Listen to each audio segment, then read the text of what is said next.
नमस्कार, मैं हूं नीलू। तो स्टॉक मार्केट में मंगलवार को कोहराम मचा रहा। सेंसेक्स निफ्टी में तगड़ी गिरावट अमेरिकी राष्ट्रपति डोनाल्ड ट्रंप की वजह से देखने को मिली। ट्रंप के 2 अप्रैल से लागू होने वाले रेसिप्रोकल टैरिफ से एन पहले ये देखने को मिली है जबरदस्त गिरावट। तो 2 अप्रैल वो तारीख जब अमेरिकी राष्ट्रपति डोनाल्ड ट्रंप का रेसिप्रोकल टैरिफ कई देशों की धड़कनें बढ़ा देगा। इनमें भारत भी है। ट्रंप पहले ही ऐलान कर चुके हैं कि वो 2 अप्रैल से भारत पर भी रेसिप्रोकल टैरिफ लगाने वाले हैं। ट्रंप ने इस दिन को लिबरेशन डे के तौर पर मनाने की बात कही है। ट्रंप पहले ही स्टील और एल्यूमिनियम के आयात पर टैरिफ लगा चुके हैं। उन्होंने कनाडा, चीन और मैक्सिको जैसे आयात किए जाने वाले सामान पर टैरिफ लगाए हैं। ट्रंप का मानना है कि टैरिफ की मदद से अमेरिका का व्यापार घाटा कम किया जा सकता है, लेकिन एक सच्चाई यह भी है कि टैरिफ की वजह से अमेरिका में महंगाई बढ़ सकती है। वो इससे पहले ही अमेरिका में इंपोर्ट होने वाली कारों और ऑटो पार्ट्स पर 25% टैरिफ लगा चुके हैं। इसमें अमेरिका में विदेशी कारों की कीमतें महंगी हो सकती हैं। रेसिप्रोकल टैरिफ का मतलब होता है जैसे को तैसा, यानी जो देश जितना टैरिफ अमेरिकी इंपोर्ट पर लगाता है उतना ही टैरिफ उसके इंपोर्ट पर भी लगेगा। और इस रेसिप्रोकल टैरिफ से वो देश प्रभावित होंगे जो अमेरिकी उत्पादों पर अधिक टैरिफ लगाते हैं। अमेरिका अब इन देशों से इंपोर्ट होने वाले सामान पर सामान शुल्क लगाएगा, जिससे वैश्विक व्यापार संतुलन प्रभावित हो सकता है। नए टैरिफ से अंतर्राष्ट्रीय सप्लाई चेन बाधित हो सकती है, जिससे विभिन्न उद्योगों में उत्पादन और वितरण पर असर पड़ सकता है। प्रधानमंत्री नरेंद्र मोदी और अमेरिकी राष्ट्रपति ट्रंप की दोस्ती जग जाहिर है। दोनों एक दूसरे को अच्छा दोस्त बताते हैं, लेकिन ट्रंप कई मौकों पर भारत को टैरिफ किंग बता चुके हैं।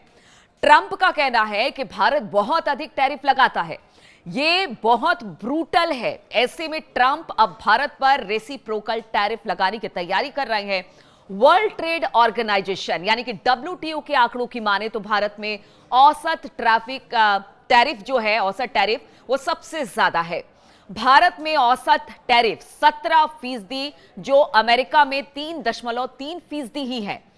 ग्लोबल ट्रेड रिसर्च इनिशिएटिव यानी GTRI की रिपोर्ट के मुताबिक अमेरिका से आने वाले खाने पीने के सामान, मांस और प्रोसेस्ड फूड पर भारत में 37.66% टैरिफ लगता है, जबकि इन्हीं सामानों पर भारत को अमेरिका में 5.29% टैरिफ देना पड़ता है।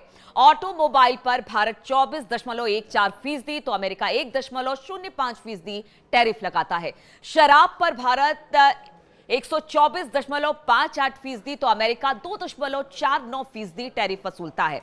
सिगरेट और तंबाकू पर अमेरिका में 201.15%, तो भारत में 33% टैरिफ लगता है। अमेरिका उन देशों पर इंपोर्ट शुल्क बढ़ा सकता है जिनके साथ उनका व्यापार घाटा है।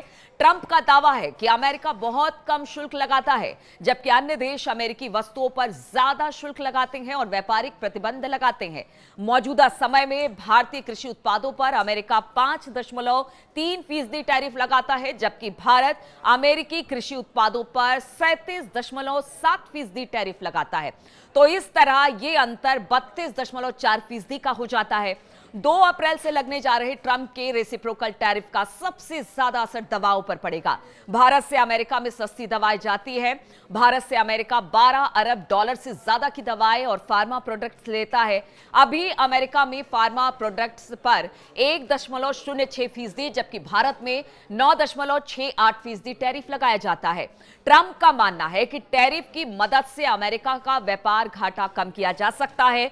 व्यापार घाटा उस स्थिति को कहा जाता है जब कोई देश किसी दूसरे देश से आयात ज्यादा करता है लेकिन निर्यात कम करता है। भारत और अमेरिका के बीच करीब $45 अरब का व्यापार घाटा है और अब देखना होगा कि जब ये रेसिप्रोकल टैरिफ लगाया जाता है तो भारत में इसका कितना असर पड़ता है। और इसी को लेकर आज भी ये चीजें देखने को मिली है और आगे भी ये चीजें देखने को मिलेगी कि किस तरह से जो बाजार है इसे लेकर रिस्पॉन्ड कर रहा है।